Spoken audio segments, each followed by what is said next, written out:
Hi friends. ఇప్పుడు time వచ్చి 8 అయిందండి. మా అబ్బాయి ఇప్పుడు దాకా ఇంట్లో ఖాళీగా ఉండి ఇప్పుడే లేచి సరే సరదాగా బయటకు వెళ్దామా అని అడిగాడు. బయటకంటే మనం ఏ టైంలో రెడీగానే ఉంటాం కదండి. అదొక ఆనందం, అదొక హుషారు. ఎప్పుడో ఒకసారి వెళ్ళేది. సరే అని చెప్పి ఎక్కడికంటే టీ వరకు తీసుకెళ్ళి టీ ఇప్పించి తీసుకొస్తానని అన్నాడు. మా అబ్బాయి వాళ్ళు టీ ఎక్కడ తాగరండి. ఎక్కడో కొంచెం దూరంలో ఏదో మంచి టీ ఉండిద్దంట, అక్కడికి వెళ్ళి తాగుతారు రోజు. ఆ టీ చాలా బాగుండిద్ది. నేను 2-3 సార్లు తాగాను. నాకు ఆ టీ అంటే చాలా ఇష్టం. సరే వెళ్దాము, వెళ్ళి టీ తాగి ఇంటికి వచ్చేద్దాం అనుకున్నామండి. కానీ అక్కడికి వెళ్ళాక మనం ఎన్నకెళ్ళకి ఎప్పుడో ఒకసారి కదండి బయటికి వెళ్ళేది. ప్రోగ్రాంలు మారుతూ ఉంటే అదే ఆ టీ తాగి వచ్చేయడం అయితే ఒక 45 నిమిషాల్లో వెళ్ళి తాగి ఇంటికి వచ్చేయచ్చు. కానీ మేము ఇంటికి వచ్చేటప్పటికి ఎంత టైం అయింది, అంత లేట్ ఎందుకైంది అనేది మీకు ఈ వీడియోలో చెప్తాను. ఇదిగోండి చూసారా, ఇది విఎంసి స్క్రాప్ పార్క్ అంటండి. మొత్తం స్క్రాప్తో యానిమల్స్ అన్నీ చేశారు దారిలో. ఎంత బాగుందో. మా చిన్ని తల్లి అల్లరి అల్లరి కాదండి. ఎదర వాళ్ళ నాన్న, వాళ్ళ అమ్మ, మా చిన్న ముగ్గురు బండి మీద వెళ్తున్నారు. వెనకమాల నేను, మా అబ్బాయి వాళ్ళ ఫ్రెండ్ ఇద్దరం మేము వేరే బండి మీద వెళ్తున్నాం. అస్సలు ఆ బండి మీద నుంచి ఏమి ఎగురుతుందోనండి. దిగేసిద్దంట, ఆ బండి తోలిద్దంట. అసలు చాలా అది అంబేద్కర్ గారిని చూపిస్తుంది మా కోళ్ళు, మా మనవరాలకి.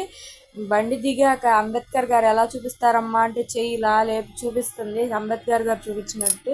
అదిగోండి అంబేద్కర్ స్టాచ్యూ. ఇది మేము ఎప్పుడో ఒక సంవత్సరం 2 సంవత్సరాల క్రితం వెళ్ళామండి. చాలా బాగుంది. ఇప్పుడే మెయింటెనెన్స్ లేదంట అంబేద్కర్ స్టాచ్యూ, అందుకే వెళ్ళట్లేదు.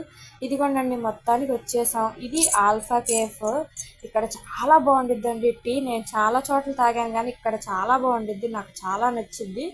ఇది ఇక్కడికి 4-5 సార్లు వచ్చాము. తీరా ఇక్కడికి వచ్చాక నేనైతే భోంచేసాను కానీ మా అబ్బాయి వాళ్ళ ఫ్రెండ్, మా కోళ్ళు ఎవరు భోంచేయలేదు. సో ఇక్కడికి వచ్చాక మామూలుగా వెళ్దాము ఎక్కడికైనా అని ఆలోచన ఇక్కడికి వచ్చాక వచ్చింది. తీరా టీ తాగకుండా ఇక్కడి నుంచి బయలుదేరి మళ్ళీ మేము ఎక్కడికి వెళ్తున్నాం అని అడిగితే మా అబ్బాయి చెప్పకుండా సర్ప్రైజ్గా తీసుకెళ్తున్నాడండి. ఎక్కడో ఫేమస్ పానీపూరి ఉందంట, అక్కడికి తీసుకెళ్తానని చెప్పి తీసుకెళ్తున్నాడు.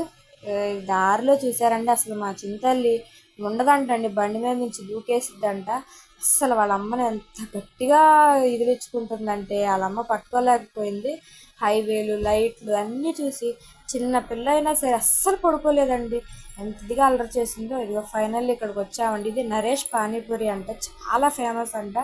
చాలా బాగుంది టేస్ట్ కూడా. నేను తిన్నాను. నేను మామూలుగా పానీపూరి అయితే తిన్నా, కానీ ఇక్కడికి వచ్చి ఫేమస్ కదా అని చెప్పి దహీపూరి ట్రై చేసాము. దహీపూరి, పావ్ బాజీ, అలాగే పానీపూరి 3 తిన్నాము. చాలా బాగున్నాయి 3 కూడా. నేను కొంచెం టేస్ట్ చేశాను. అది మా చింతల్లి హాయ్ చెప్తుంది. అలా మా అబ్బాయి వాళ్ళ ఫ్రెండ్ అంటే చాలా ఇష్టం అండి మా చింతల్లికి. అదిగోండి అసలు ఎలా అల్లరి చేస్తుందో. ఇక ఇదండి నరేష్ పానీపూరి, చాలా బాగుంది. చాలా చాలా చాలా బాగుంది. ఆ టేస్ట్ కూడా నాకు అందుకే అంత ఫేమస్ అనుకుంటా. దగ్గరికి వెళ్ళి వీడియో తీద్దామంటే వాళ్ళు పాపులర్ అంటే తీయకూడదు అన్నారని తీయలేదు. ఇక అక్కడి నుంచి పానీపూరి తిని మళ్ళీ రిటర్న్ అయ్యామండి. ఎక్కడికి మళ్ళీ టీకి వచ్చాక టీ తాగి రిటర్న్ వచ్చేటప్పుడు బీఆర్టీఎస్ రోడ్డు మీద నుంచి తీసుకొచ్చారు. అక్కడ ఫుడ్ కోర్ట్ ఉందంట, చూద్దామని. చాలా స్టాల్స్ ఉన్నాయండి, కానీ మేము భోంచేసి వెళ్ళాం కదండి, అందుకే ఏమీ తినలేదు, లేదంటే ఆగేవాళ్ళం. చాలా స్టాల్స్, చాలా రకరకాల ఫుడ్స్ ఉన్నాయి, కానీ జనాలు ఎక్కువ మంది లేరు. మేబీ 12 దాకా అన్నారు కాబట్టి 11 దాటాకి ఏమన్నా వస్తారేమో, కానీ కొంచెం మంది జనాలే ఉన్నారు. తొందరగా అందులోని చిన్నపిల్లలు ఉంది కదండి, అందుకే మేము తొందరగా ఇంటికి వెళ్ళిపోవాలి, ఇప్పటికే వచ్చి లేట్ అయిపోయిందని గబా బయలుదేరాము ఆగకుండా. కానీ అక్కడ కూడా ఆగాలనిపించింది. ఈసారి ఎప్పుడైనా బీఆర్టీఎస్ రోడ్కి వెళ్ళినప్పుడు వీడియో తీసి పెడతాను. సో ఇలా అన్నీ తిరిగి ఊరంతా తిరిగి ఇంటికి వచ్చేటప్పటికి 10 అయ్యిందండి. మినిమం 2 గంటలు తిరిగాం మేము రోడ్డు మీద.